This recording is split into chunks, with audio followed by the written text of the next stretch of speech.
You know this sensation.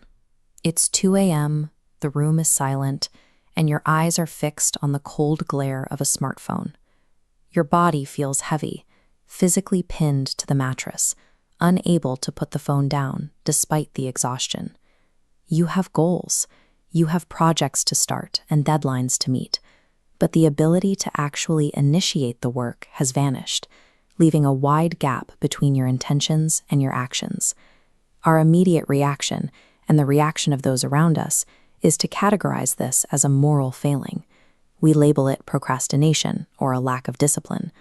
This persistent cycle of inaction suggests a specific biological shift that we are only beginning to map. The truth is, your willpower has not simply disappeared. You are experiencing the effects of chronic overstimulation. Modern digital inputs, infinite scrolls, and instant notifications provide rewards that require zero effort to consume. This constant stimulation leads to a physiological depletion of the brain's internal resources, manifesting as the paralysis you feel every night. To understand this depletion, we look to dopamine.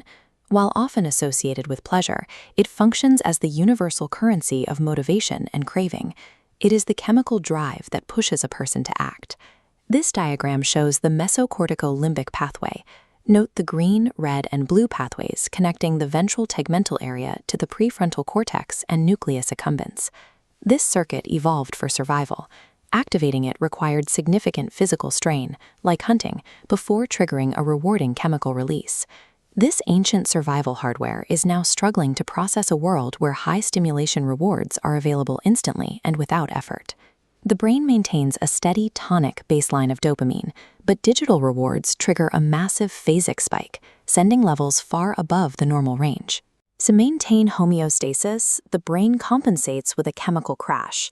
This compensation drives dopamine levels below the original starting point.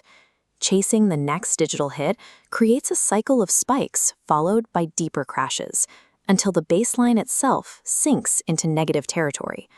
Clinicians identify this specific state of chemical depletion as a dopamine deficit state, a primary driver of chronic mental exhaustion. Every unearned peak of digital pleasure drains away the chemical fuel required to perform the effort needed for everyday tasks. A crashed baseline directly impacts your psychological experience. It results in fractured attention and an inability to resist immediate distractions.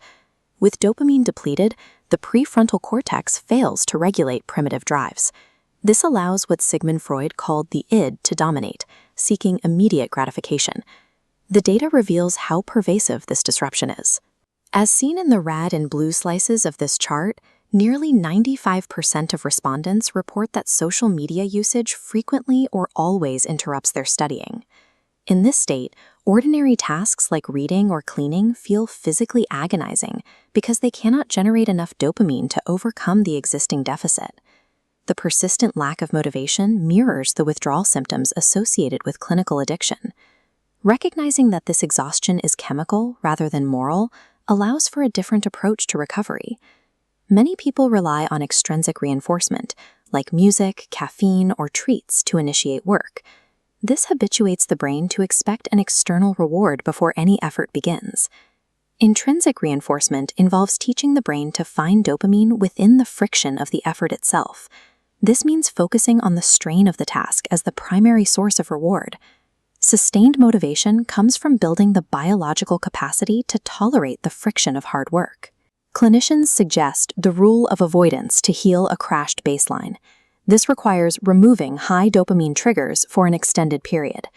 This process involves enduring withdrawal symptoms and periods of intense boredom, all without reaching for a digital screen. Healing the brain's circuitry requires time spent in unstimulated states. This allows tonic dopamine levels to naturally recover their balance. Reclaiming control begins with the willingness to sit in the silence and endure the friction of doing nothing.